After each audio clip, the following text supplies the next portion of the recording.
पंजाब हुकूमत के बीमार हेलीकॉप्टर की सुनी गई। हेलीकॉप्टर की मुरम्मत के लिए 3 करोड़ 45 लाख मंजूर कर लिए गए। वीआईपी फ्लाइट विंग ने हेलीकॉप्टर में फनी खराबी पैदा होने पर आगाह किया था। हेलीकॉप्टर में ऑटोमेटिक पावर सप्लाई तब्दील की जाएगी। इमरजेंसी लोकेटर ट्रांसमीटर भी नए खरीदे जाएंगे। 3.5 करोड़ रुपए से हेलीकॉप्टर को लश-पश किया जाएगा। पंजाब हुकूमत को बिल आखिर हेलीकॉप्टर की तैयारी को ठीक करने का ख्याल आ ही गया। हेलीकॉप्टर की मरम्मत के लिए 3 करोड़ 45 लाख मंजूर कर लिए गए हैं। वीआईपी फ्लाइट विंग ने हेलीकॉप्टर में फनी खराबी पैदा होने पर आगाह किया था। हेलीकॉप्टर में ऑटोमेटिक पावर सप्लाई तब्दील की जाएगी। इसके अलावा इमरजेंसी लोकेटर ट्रांसमीटर भी नए खरीदे जाएंगे। 3.5 करोड़ रुपए से हेलीकॉप्टर को एक बार फिर से दुरुस्त किया जाएगा। पंजाब हुकूमत अब बीमार हेलीकॉप्टर को दुरुस्त करने का बेड़ा उठा रही है। हेलीकॉप्टर की मुरम्मत के लिए 3 करोड़ 45 लाख मंजूर कर लिए गए हैं।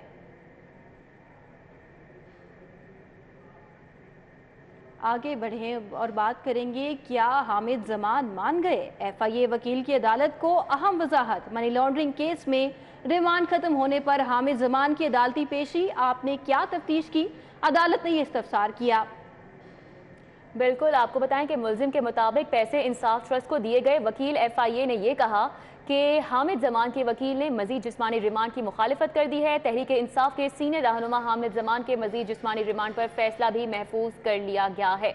तो क्या हामिद जमान मान चुके हैं? एफआईए वकील की अदालत को अहम वजाहत। मनी लॉन्ड्रिंग केस रिमांड खत्म होने पर हामिद जमान की अदालत पेशी हुई। अदालत की जानिब से इस्तफसार किया गया कि आपने क्या तफ्तीश की है। शाहीन अतीक हमारे साथ हैं, उनसे मजीद सवाल का हवाल जानेंगे। बताइएगा शाहीन अतीक। जी, जो जुडिशल मजिस्ट्रेट गुलाम मुर्तजा विजिक की अदालत में आज कानून फंडिंग केस में हामिद जमान का 2 रोज का रिमांड खत्म होने पर इनको अदालत में पेश किया गया और अदालत में एफआईए ने मजीद रिमांड की जो है वो डिमांड की है। उनका कहना यह है कि हमने अभी इनसे तफ्तीश करनी है, लिहाजा हमें इनका जो है वो मजीद रिमांड दिया जाए। इस पर जो है वो अदालत ने इनसे पूछा कि आप बताएं कि आपने इनकी तफ्तीश में जो है वो क्या मजीद क्या पेशरफ्त हुई है और क्या आप इनसे मजीद पूछना चाहते हैं। इस पर उन्होंने उनका कहना था कि अकाउंट्स जो है मुख्तलिफ उसके हवाले से हमने इनसे बातचीत करनी है। इस पर जो उनके हामिद जमान के वकील थे उन्होंने रिमांड की जो है वो मुखालफत की। उनका कहना था कि कोई चीज़ जो है वो बरामद नहीं करनी। हमने कह दिया कि इंसाफ ट्रस्ट के हवाले से जो कुछ रकम आई थी वो हमने दे दी है और ये क्या बरामद करना चाहते हैं जानबूझकर जो बहुत शुक्रिया आपका शाहीन अतीक। आगे बढ़े, आपको बताएं, महकमा स्पेशलाइज्ड हेल्थ में अंधेर नगरी चौपट राज। जनूबी एशिया की सबसे बड़ी इलाजगाह का बजट सबसे कम।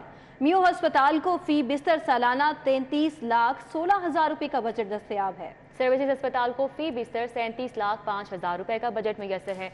कोट ख्वाजा सईद अस्पताल को सबसे ज्यादा बजट मैसर है। कोट ख्वाजा सईद अस्पताल का फी बेड 85,24,000 का बजट। पीआईसी को सालाना 77,29,000 रुपए फी बजट मैसर है।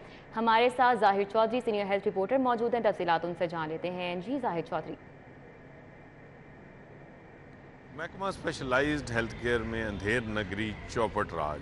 आज जी हाँ, महकमा स्पेशलाइज्ड हेल्थ केयर के ज़ेर इंतज़ाम जो टीचिंग अस्पताल हैं उनमें एशिया के सबसे बड़े अस्पताल मियो अस्पताल को फ़ी बेड जो बजट फ्राहम किया जा रहा है वो शहर के दीगर तमाम टीचिंग अस्पतालों से कहीं कम है। छोटे जो टीचिंग अस्पताल हैं शहर के उनका बजट भी फ़ी बेड जो है वो मियो अस्पताल से कई गुना ज़्यादा है। मियो अस्पताल को इस वक्त सिर्फ 33,16,000 रुपये फ़ी बेड जो है वो बजट सालाना फ्राहम किया जा रहा है, जबकि जो नवाज शरीफ अस्पताल कोट ख्वाजा सईद है उसका शहर के तमाम टीचिंग अस्पतालों में सबसे ज़्यादा 85,24,000 रुपये फ़ी बेड सालाना बजट है। सर्विसेज अस्पताल जो है वो 37 लाख रुपये उसका बजट है फ़ी बेड, जबकि जना अस्पताल और नवाज शरीफ अस्पताल यकी गेट का बजट बराबर है। हालांकि नवाज शरीफ अस्पताल यकी गेट में तिब्बी सहूलतों का दूर दूर तक कोई उनकी जो है वो दस्तयाबी जो है वो दिखाई नहीं देती। जनरल अस्पताल है वो 43,80,000 रुपये उसका सालाना बजट है फ़ी बेड।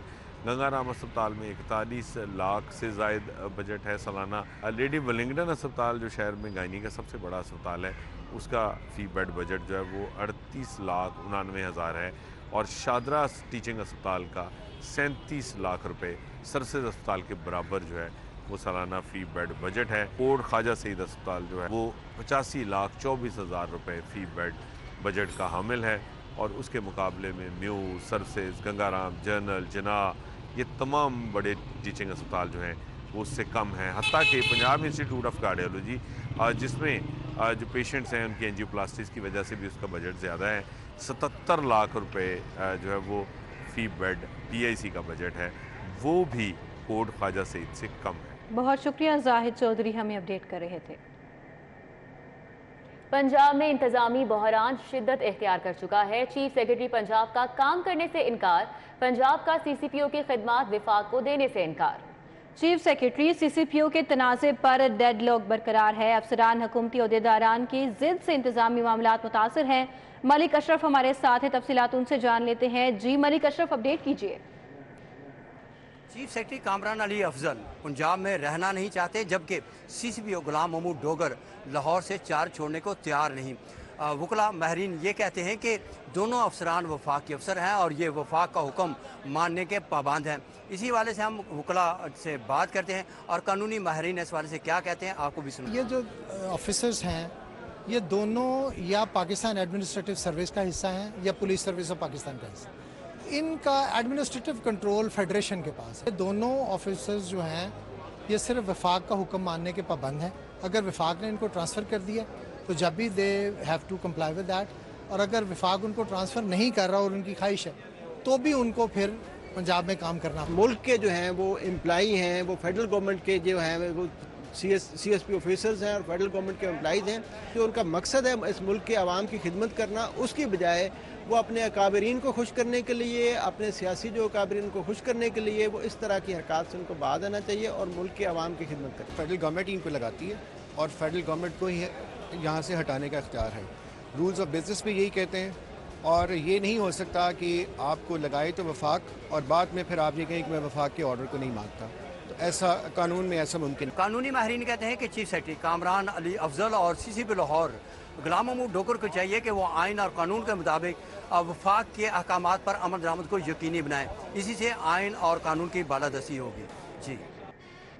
कमिश्नर लाहौर मोहम्मद आमिर जान की ज़ेर सदारत इंसदाद डेंगी जायजा इजलास हुआ। इंसदाद डेंगी की खिलाफ वर्जियों पर 7 दिनों में 227 FIR दर्ज की गई हैं। डेंगू से हलाक होने वाले 5 मरीजों की तस्दीक की गई है। कमिश्नर लाहौर को ब्रीफिंग दी गई है। इस बारे में आउटडोर इंडोर इंसदाद डेंगी सर्विलेंस पर मामूर टीमों की चेकिंग और हौसला अफजाई भी की जाए। उनकी जानिब से कहा गया है पिछले रुझान के मुताबिक इस हफ्ते डेंगू से बीमार अफराद की तादाद कम रही। कमिश्नर लाहौर की जानिब से इजलास में ये ब्रीफिंग दी गई है। डेंगू लार्वे की तल्फी के सिलसिले में टेक्निकल वर्किंग ग्रुप का अहम इजलास हुआ। टेक्निकल वर्किंग ग्रुप इजलास की सदारत सेक्रेटरी सेहत डॉक्टर अरशाद ने की है।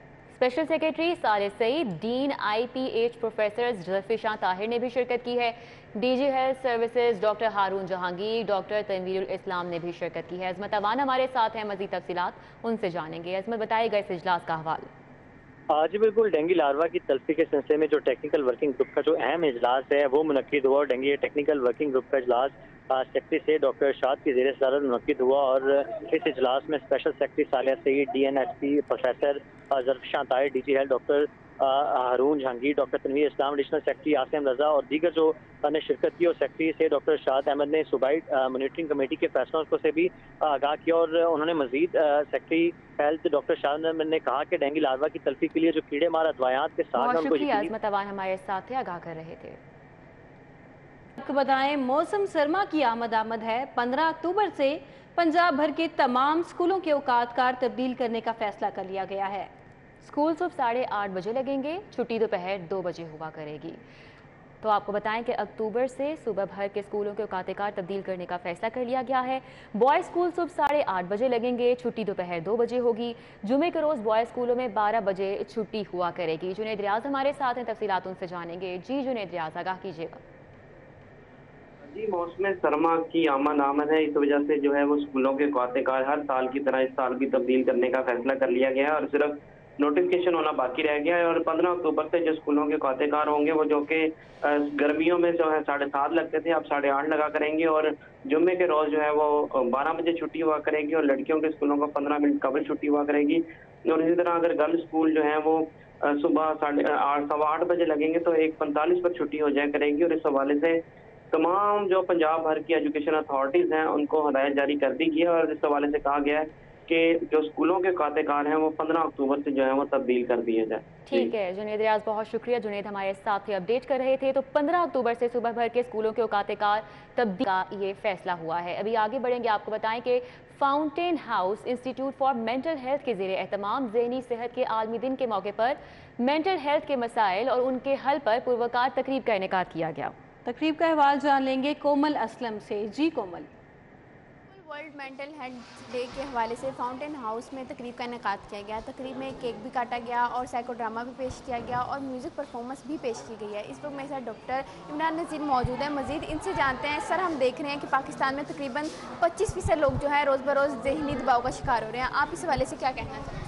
बिस्मिल्लाहिर्रहमानिर्रहीम। पहले तो मैं अल्लाह ताला का शुक्रगुजार हूँ कि उसने एक और ज़िंदगी और सेहत वाला दिन आप सबके साथ गुजारने का मौका दिया और लाखों दुरूद व सलाम नबी पाक सल्लल्लाहु अलैहि वसल्लम की ज़ात मुबारक पे। आज का दिन बड़ा इंपॉर्टेंट है और पूरी दुनिया में ये वर्ल्ड मेंटल हेल्थ डे मनाया जाता है। जिस तरह आपने आज फाउंटेन हाउस में देखा कि हमने यहाँ पे, क्योंकि फाउंटेन हाउस ज़हनी अमराज में मुब्तला लोगों की ट्रीटमेंट और रिहेबिलिटेशन पिछले 50 साल से ज़्यादा कर रहा है, तो मैं तो एक बात ये समझता हूँ कि जितनी तेज़ी से साइकेट्री के अमराज बढ़ते जा रहे हैं, इस तरह फाउंटेन हाउस जैसे इदारों की पाकिस्तान में ज़्यादा ज़रूरत है। लेकिन उससे पहले जो एक बात कहना ज़रूरी है कि जहनी बीमारी को जहनी बीमारी समझ के इलाज की तरफ आना ज़रूरी है। जो हमारे माशरे में बड़ी बदकिस्मती ये है कि हम जहनी बीमारी को तरजीह नहीं देते और इस साल की थीम भी जो है ना वो जहनी बीमारी के हवाले से, मेरे हिसाब से तो 365 दिन जो है ना वो जहनी बीमारी और जहनी अमराज और जहनी सेहत पे बात करनी चाहिए। जी बिल्कुल, जहनी बीमारी जो है वो किसी को भी हो सकती है। दिमाग होगा तभी दिमागी बीमारी होती है। इसी वाले से आज पैगाम दिया गया है कि किसी को भी पागल ना कहें, बल्कि अगर किसी को जहनी बीमारी है तो इस बात को जो है वो आपको ये करना चाहिए कि इसके इलाज के लिए जो है वो कोशिश करनी चाहिए, ताकि ये जो हमारे पाकिस्तान का 25% आबादी जो जहनी बीमारी का शिकार हो रही है वो अब कम होने की तरफ आए। बहुत शुक्रिया कोमल असलम, आपने हमें आगाह किया।